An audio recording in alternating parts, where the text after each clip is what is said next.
move to next section of the meeting. Now I would like to call somebody who will take the education session on evaluation mastery. How to give effective feedback to a speaker. He is Toastmaster since 2012. He is distinguished Toastmaster, highest level of educational achievement in Toastmasters. He also represented District 98 at World Championship semi-finals in 2016. He is author of a book, One More Step. Please welcome distinguished Toastmaster Subramanyam.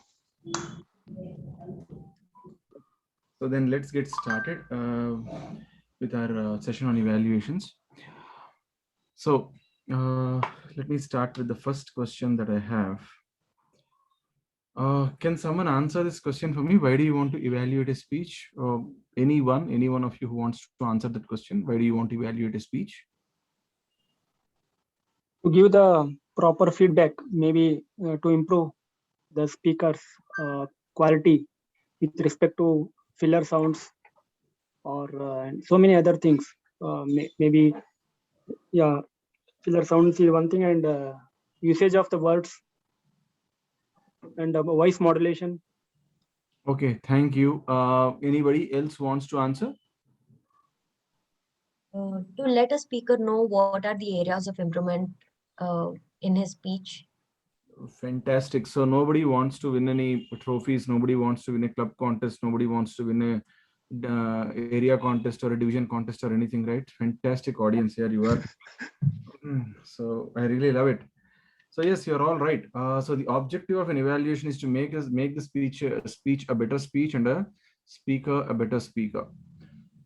And in the process, if you win some silverware that you can take home, that's fantastic. Otherwise, thank you very much. Right. Somebody has put something on chat. So, okay. Now, how do we do this? How do we make the speech a better speech, and how do we make a speaker a better speaker? So you're very clear about the evaluation that you are not going to what do you say? You're not going to show that you know a lot of stuff by evaluating somebody's speech. That's one thing that I wanted to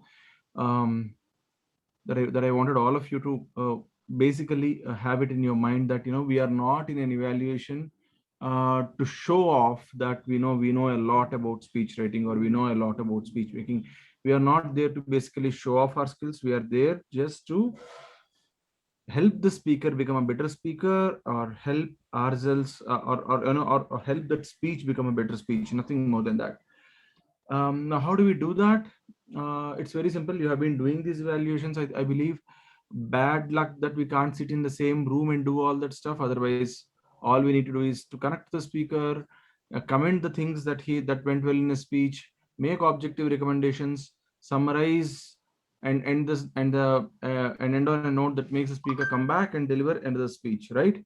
So as simple as that. It sounds very, very simple here. But the trouble is that the devil is in the details. When you get onto the podium and when you want to do the evaluation, that's where the devil comes and hits you.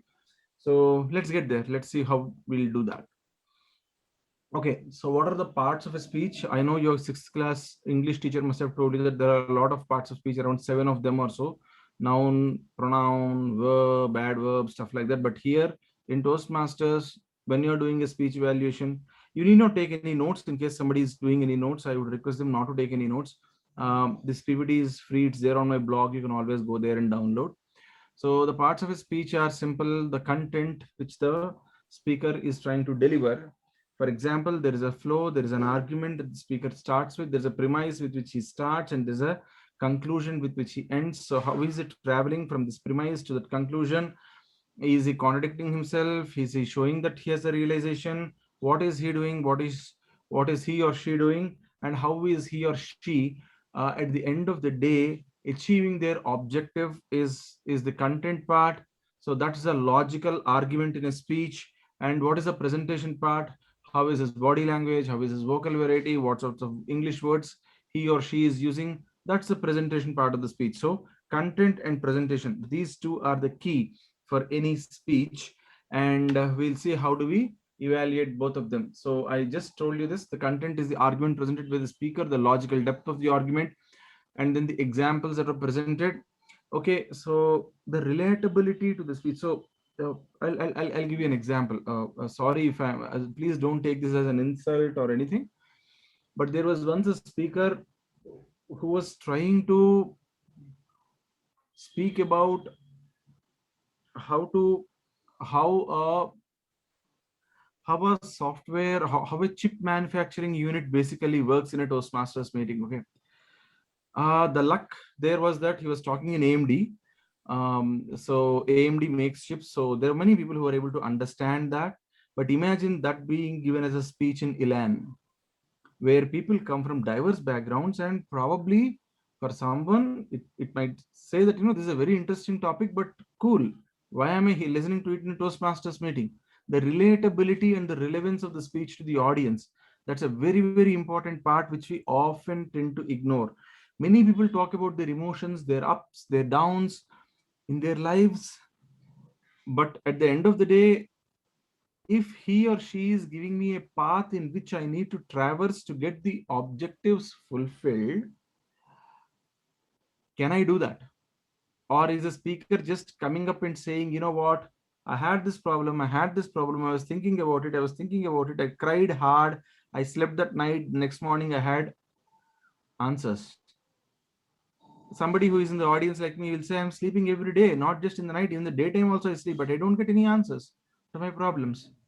Is the speaker giving you a path through which you can also, if the speaker is giving you a sequence of steps, can you also do that and get the results that the speaker has got? That's the part where you have to look for the logic. Don't get carried away by emotions. Emotions are yes, emotions and opinions, everyone has one, and it's good to have one, but and it's proud to also have one, but you need not make that whole emotion the core point of your speech. That's not what we want to do. And then the authenticity of the speech. For example, you heard something, you read something as an email forward, and then there was the speaker who was very, very intelligently camouflaging it with his own experience, and at the end of the day, moral is still the same. If you figured it out, yeah, you have figured it out. You should not, you can go ahead and in fact, tell the speaker that, hey, it's better if you can be more authentic in your speech. And the memorability of the speech, and if there are some very good speakers who give you very, very authentic, very, very new stories, you can actually go ahead and commend them for it. If the speech is very, very relatable, you can go and commend them for it. If the speech is very, very relevant, you can go and commend them for it. If the speech is very, very logical in its approach, you can go ahead and commend them for it. If they are lacking it, you can go and make very objective recommendations about it. And then we come to the part which is called as memorability of a speech. So, for example, how many of you have heard this, I see something in you, I don't know what it is, Wala speech from Dhananjaya Heterarchy? How many of you have seen it? Anyone who has seen it? Yeah, Vijay has seen it. Everyone has seen it. Probably they can should make a show of their hands. Yeah, I see some good number of people have seen it. So, how many of you have heard of this? I have a dream speech from Martin Luther King. So why do we remember such wonderful speeches? We remember them because there is a foundational phrase in that speech that every time you remember that speech, you know the energy with which that foundational phrase was used, right? So that makes the speech more and more memorable. For example, a speaker could have said, you know what, I was very disappointed, very, very disappointed that day. Instead of that, the speaker would have said, I was disappointed, dejected, demotivated, and you know what, I was devastated. How can my friend backstab me? Right? And the next time, I still remember, I heard this from one lecturer of mine, where he said, all the people were making a lot of noise in the class, and he comes to the class and says, this is not just noise, this is chaos, confusion, helabello, pandemonium. We were like, buddy, we don't understand 3 of those words. And he was like, yeah, I use them because you don't understand them. Now go back to the dictionary and refer it. He was an English teacher in a +1, +2 class. They had to make themselves, so interesting. Otherwise, we would never listen to them, right? So the memorability part of it. So always commend or recommend the speaker on the memorability part of the speech, and then there should be some thought-provoking points in the speech. If there are there, that aha moment that you see in every speech, if that aha moment is there, just speak about that. If you are seeing that the aha moment is lacking the punch, talk about that.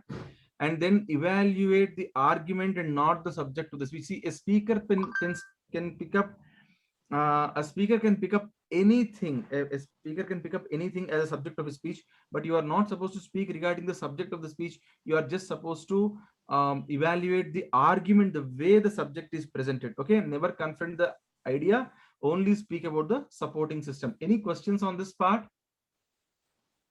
Does anyone have any questions still here? Subramanyam, can you please elaborate with the example, like what is that argument for this point? Evaluate the argument, not the subject. Okay, for example, I have a speaker who says, I never learned English.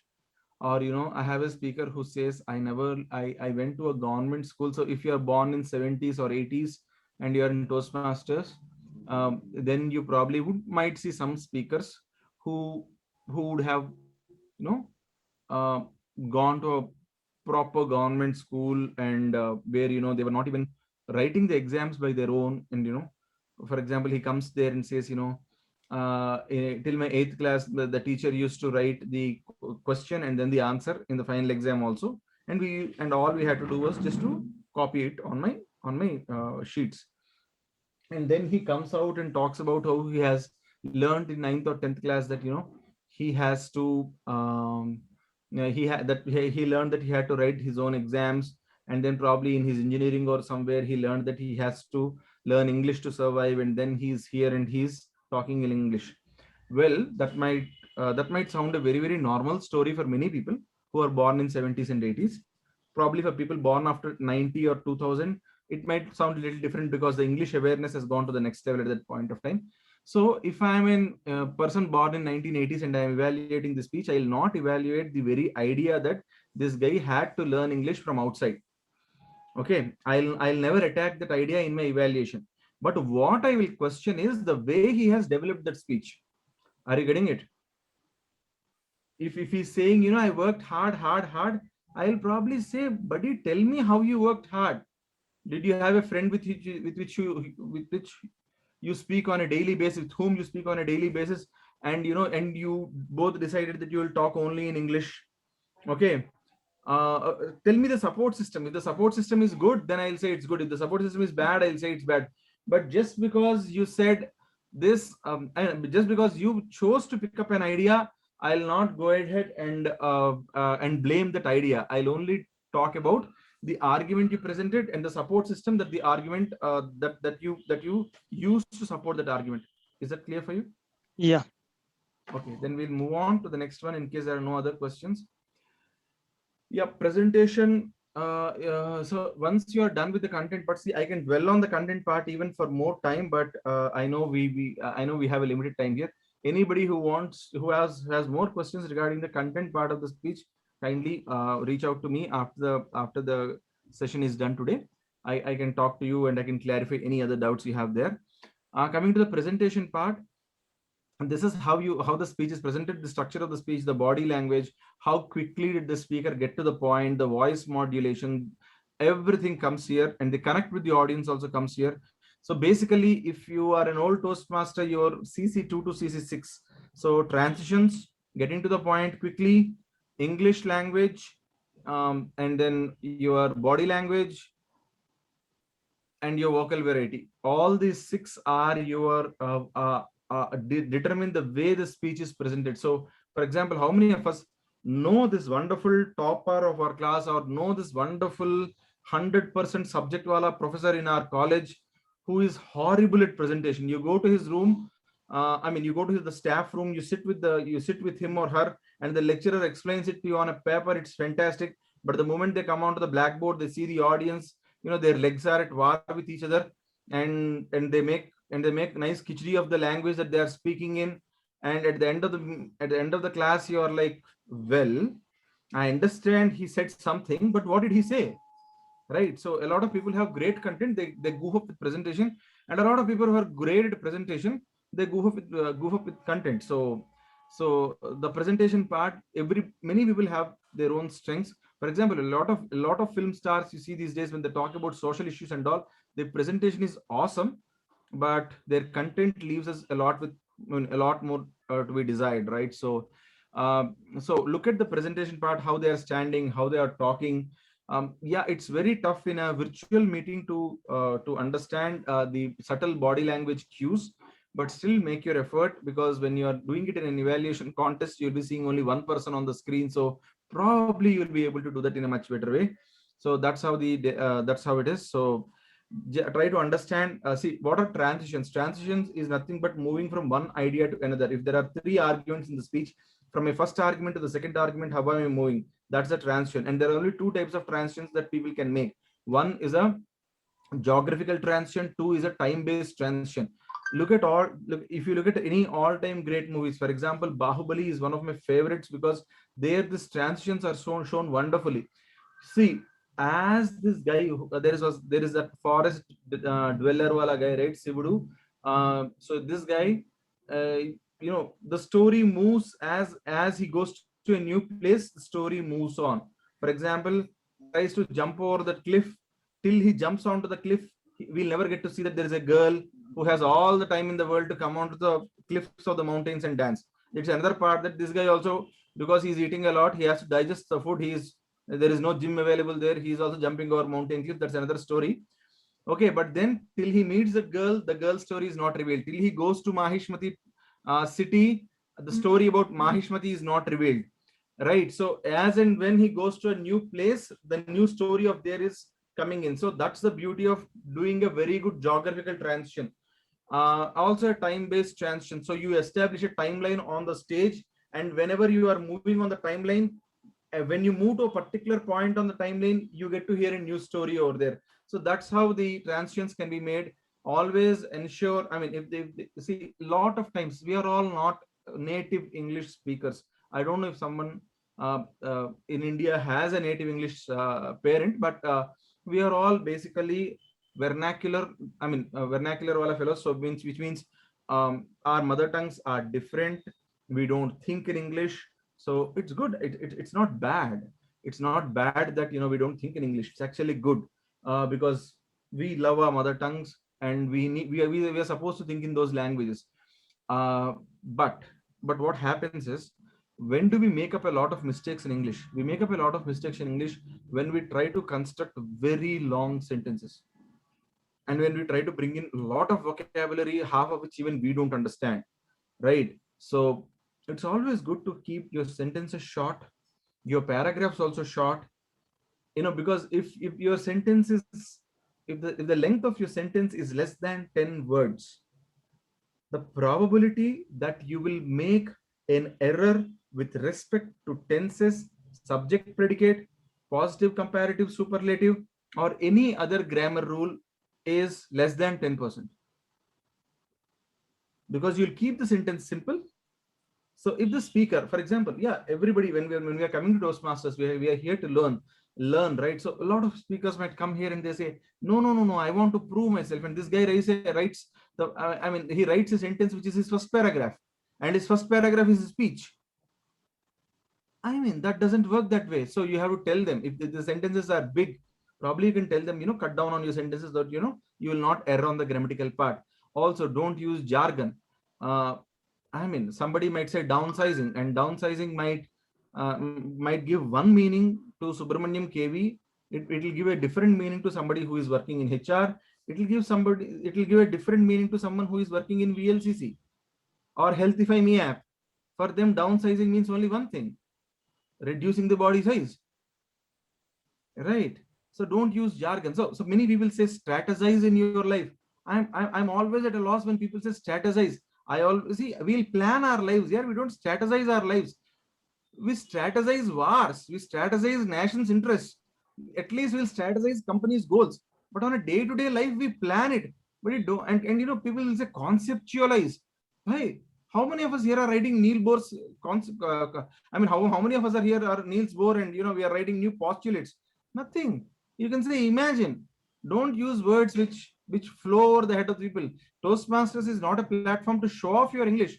See, I mean, most of us like our English teachers, right? All boys at least like their English teachers. Partly because because half of the times you never understood what that pretty miss was telling you. Half of the times you liked her because of her language and the floweliness in it, though you hardly understood what she was talking either ways.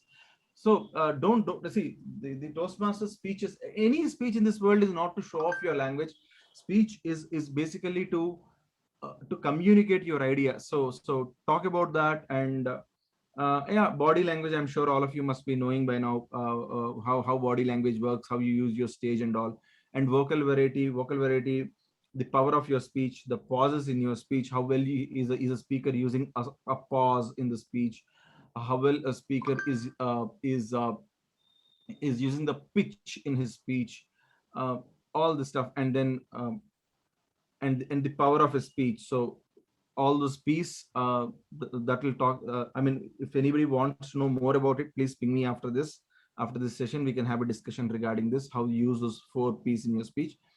Yeah, and finally, the whole objective of this presentation part is there is content and the delivery is supposed to complement the content. For example, you are making a very nice payasam. I mean, kheer for the North Indians. Payasam is what we call in down south. So how well the payasam is your content, the katori in which or the glass in which you serve it is your presentation. The tray on which you put the glass, how well you are dressed up and how you are serving it, that's the presentation part. So the delivery should complement the content. And let me be very, very harsh here, and no amount of delivery can help a speech which is falling short on content. You can at the max cover it once, but no, at some point of time the hollowness and the shallowness of the speech will come out. So that's however good you are on presentation, you should be very, very solid on your content if you really want to excel in your speech. Okay, we'll move on.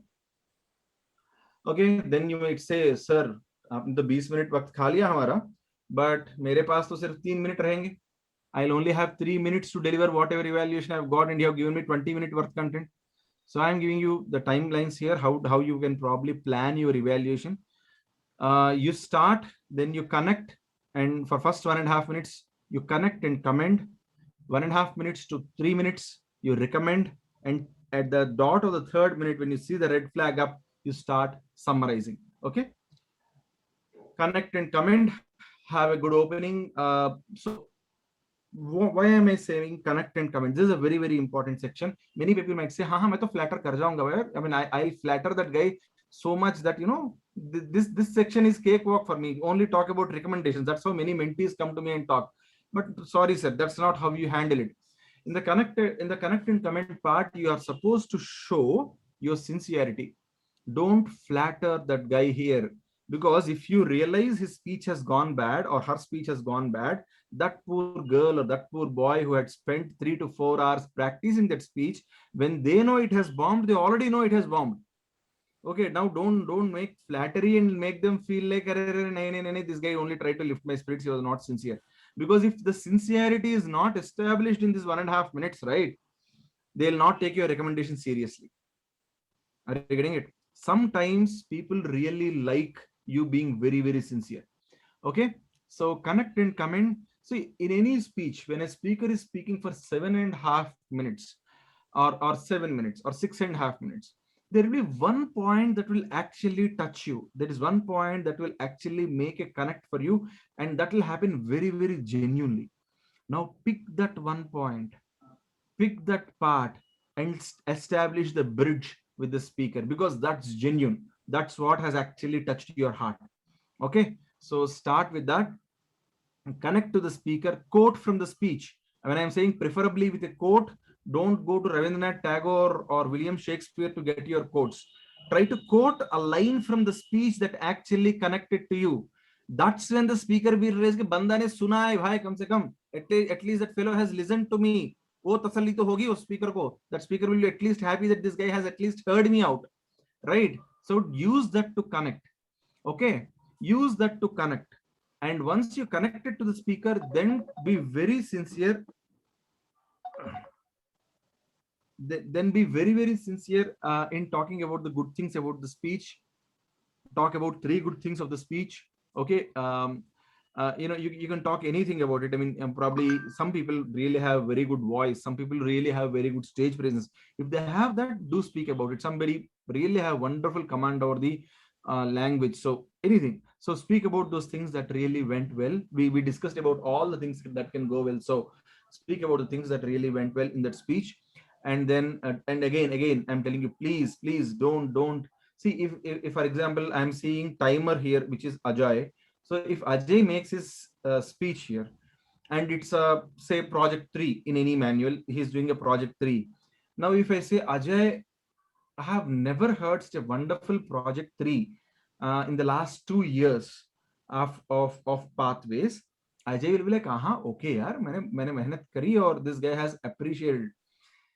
Now, and if I can say, Ajay, this is a fantastic speech, and I think this can be a very good candidate for international speech contest, then also Ajay will be fine. But if I come onto the stage and say, Ajay, I have been a Toastmaster for 10 years and I'm telling you, nobody in this world can ever make a speech like this.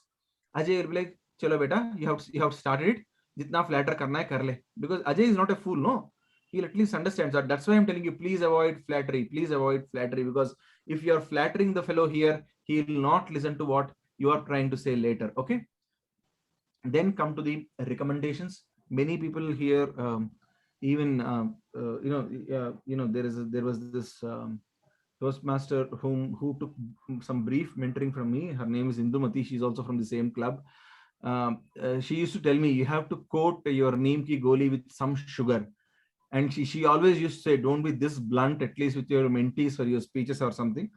But yeah, but I would rather say, be as clear as you can be. मतलब बच्चे को डराओ भी मत. Don't do this on a CC1. But if you are on a contest, please try to be as candid as you are, because at the end of the day, your job is not to come out as a good guy. I mean, what will Vijay Bansal get if everybody says Vijay Bansal is a fantastic evaluator, and everybody says, yeah, it's very good. But you know what? I gave my CC2 speech, project 2 speech. Vijay was my evaluator. He did not make very strong recommendations. I want him again in my PP3 also. After PP5, he'll start cursing Vijay, because Vijay played a good guy, but he never helped me improve. Are you getting it? So be as candid as you can be. Don't be hesitant to call a spade. And most importantly, when you are making your recommendations, maintain eye contact with that particular speak. Don't drop your energy. Don't drop your enthusiasm, because I don't know about the modern generation, but people who are born before 1990, at least, we were never, we always had a problem. I mean, अगर किसी का बुराई कर रहे थे तो, I mean, if you're insulting someone, if you are even trying to point out a mistake, you don't look into their eyes, your voice drops, your shoulders drop, you are as if you just want to quit that space and go. You just are like waiting for the timer to bring that that red card. Don't be that. Don't drop your energy, don't drop your enthusiasm. And again, just because I said this, don't go onto the stage and say, Ajay, your body language was bad. Ajay will be like, bhai, 7 minute ka body language tha. In which minute was I bad? In which particular instance was I bad? So be very, very specific. Don't say your body language needs improvement, your vocabulary needs improvement. No, pinpoint it to that particular place where it was bad, and you enact it and show how it can be done better. Okay. So evaluate the speech, not the speaker. This is a big problem, because sometimes when we see a speaker who is bad in English, who comes onto the stage, we end up commenting, I know last time also the evaluator told you this, you have to improve on this. No, that's not the case. Unless he asks for you, don't evaluate the speaker, evaluate the speech. Tell them that this sentence here is probably wrong. I know the grammarian will come back and correct it to you later, but probably you could have done this here. Okay. And again, I'm telling you I'm just repeating what I said in the previous slide. The honesty and sincerity you project in the first 1.5 minutes, that should help you here, because if you're honest there, the fellow will understand that you're going to be honest here also. Okay. Summarize. Yes, plan this very well. Recommend that you start with a positive note, touch the negative, and again you have done all this, and now you're going to do the whole summarization in within 30 seconds. So, how many of you jog, run, or do yoga or stuff like that here? Anyone who jogs, who runs? Very good. Okay. Finally, I have a girl who is raising her hand. So, Divija, what happens when you jog for 20 minutes? Will be tired. 20 minutes.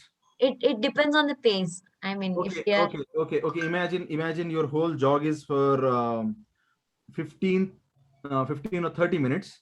Okay, what happens in your 10th minute?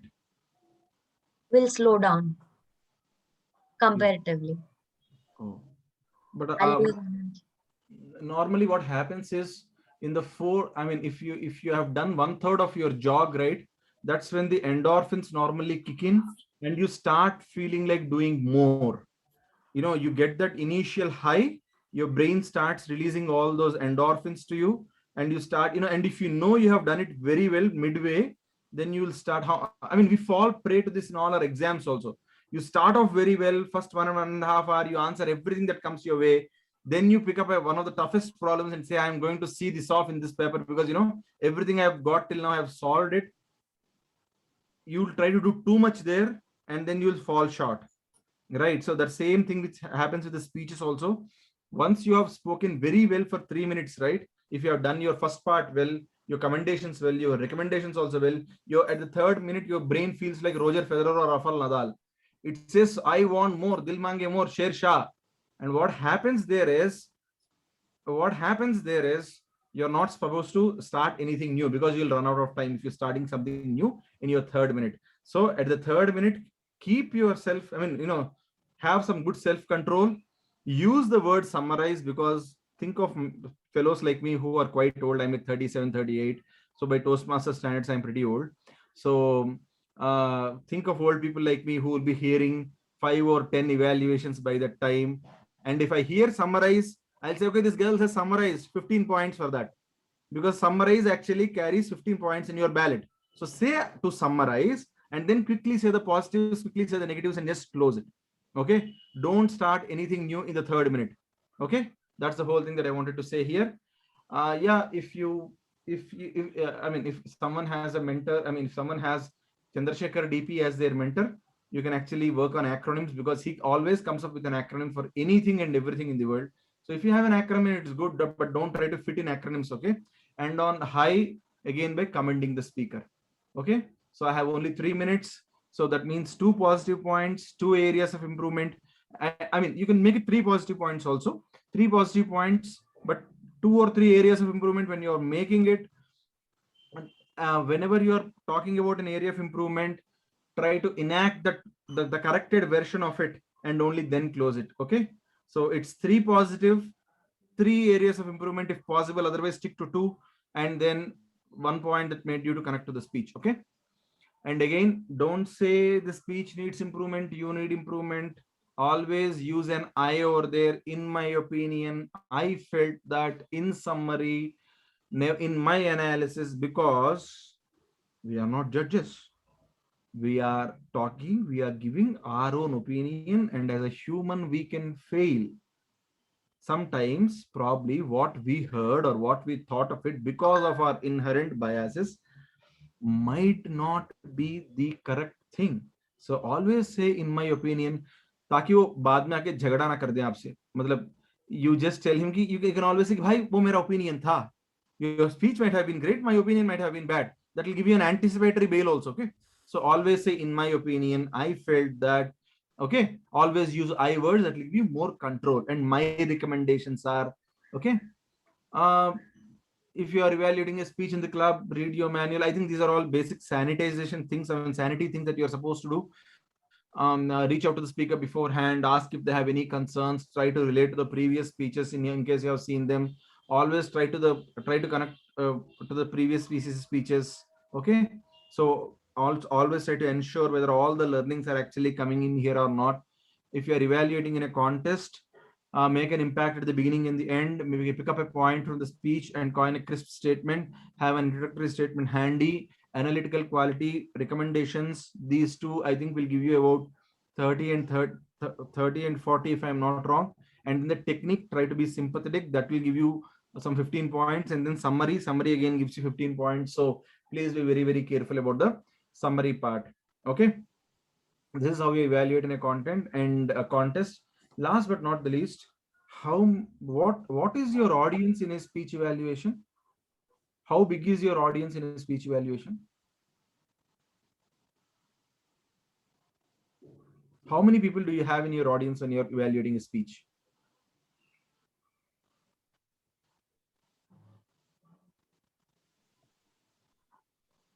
Around 20-30 people when we are in club meetings. I am looking for a better answer.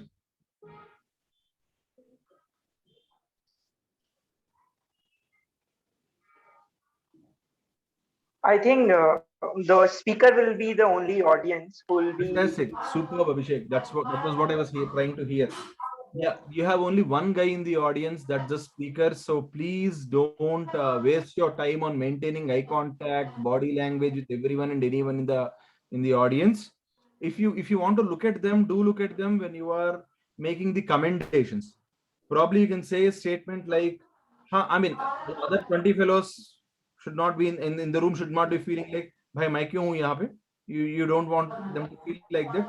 So probably look at them and say, see, this is what probably we all can learn from the speech when you're making the commendations. But when you are making the recommendations, you're looking straight into the eyes of the target speaker and talking. Okay, that's what makes that's a very important thing that I want to learn. And yes, all the tips I gave in this whole presentation are with the contestant focus, so just focus on them. Also think about what makes your evaluation unique. Try to pick points that others would not have picked, and try to evaluate as many speeches as possible from YouTube before you go and evaluate in a Toastmasters contest. Okay. Also, don't try to stay shallow and go do a lot of breadth. Try to go deep. That's where forget forget you win the trophy or not. At least that guy will come back and say, "Bhai, I'll come and do another speech in front of you," or "Ben, I'll come and do another speech in front of you. Will you be my evaluation?" That's the biggest medal. That's the biggest trophy. That's the biggest bag that you can ever win from an evaluation standpoint. Okay, that's it from my side. So if you have any questions, I'll be more than happy to answer if you have time. Yeah, we can take a few questions from audience. So please ask your questions.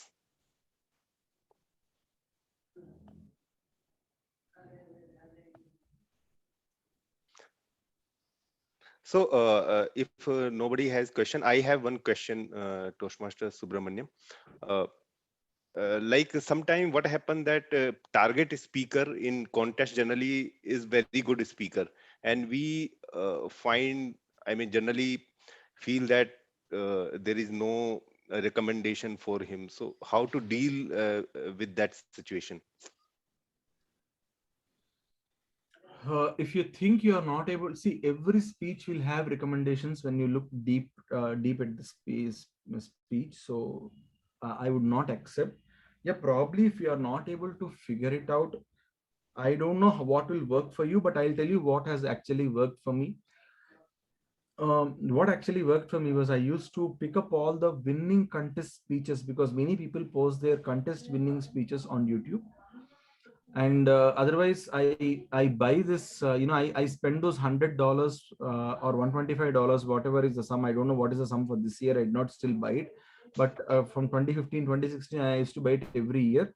I'll buy the entire set from the Toastmasters International, all the 10 semifinals. So you have 100 speeches from all semifinals.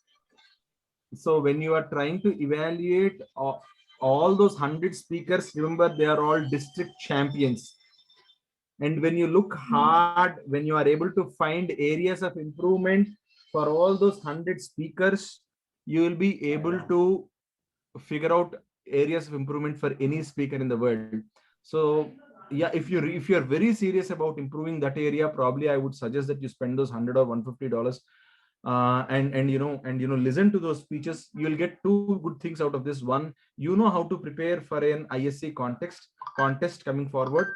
You know what actually sells in an ISC contest.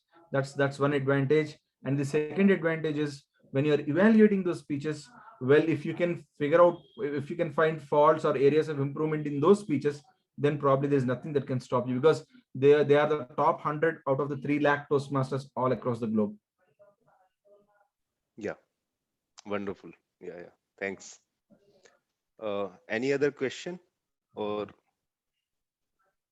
maybe thank you, Toastmaster Subramanyam.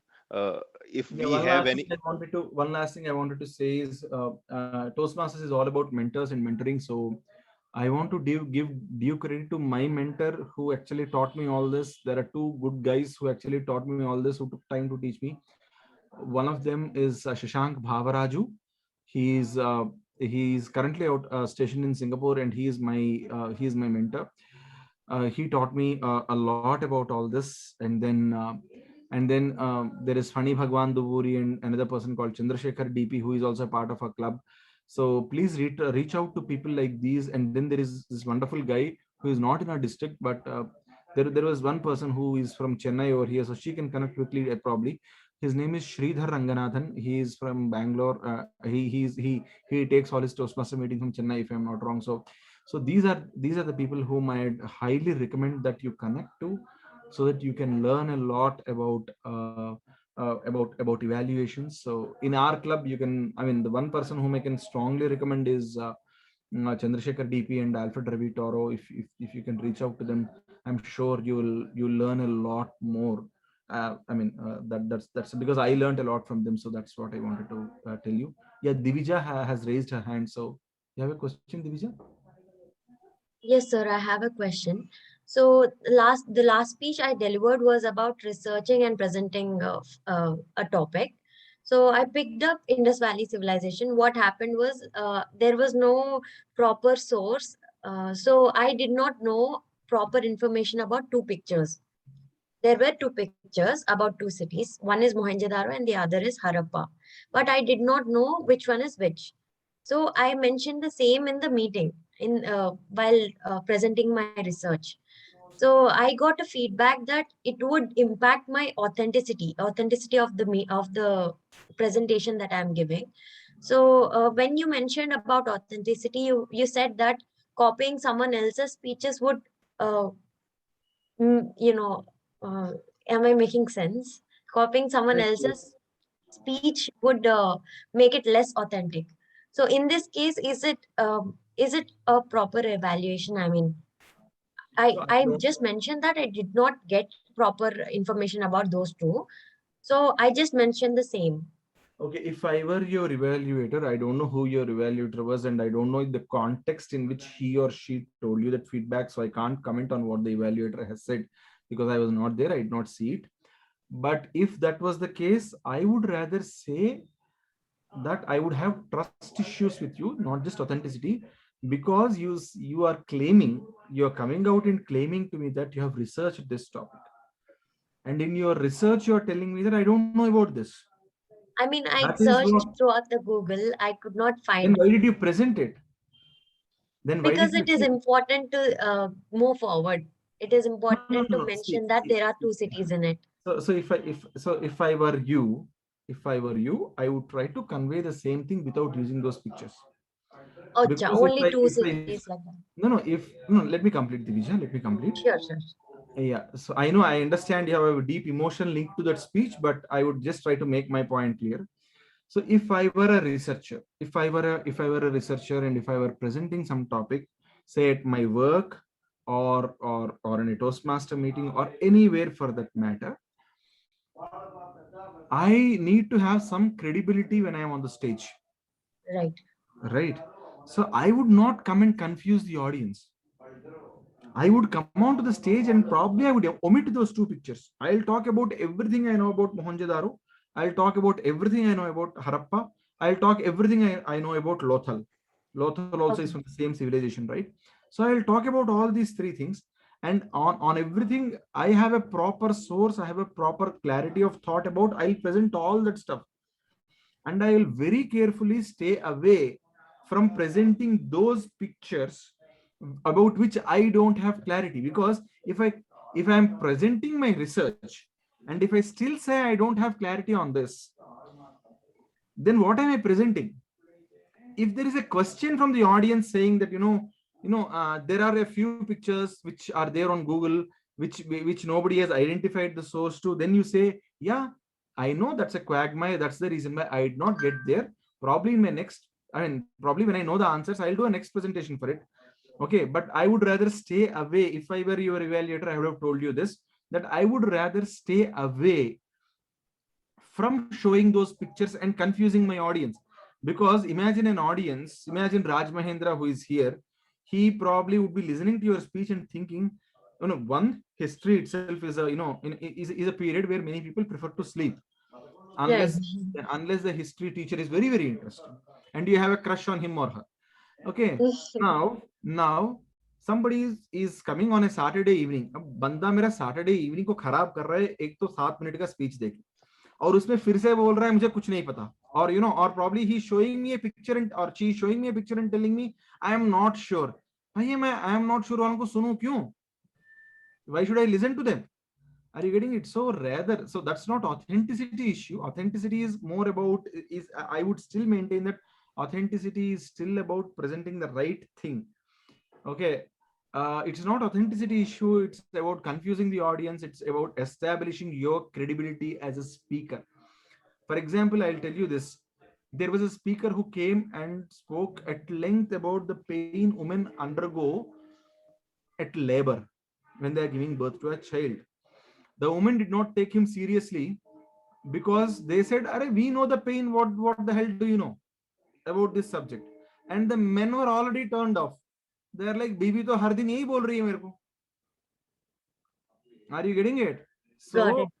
So that's the reason why when you are presenting a topic, that's about speech crafting. When you're presenting a topic, you will very carefully avoid any information that might land you in trouble. So what I did to deflect that, I said, since no one in this room knows which one is which, let us think that that is Mohenjo-daro and this is Harappa. Like that, I tried to intend a pun. First thing is you got yourself into soup. Next is you're trying to throw the soup all over the audience.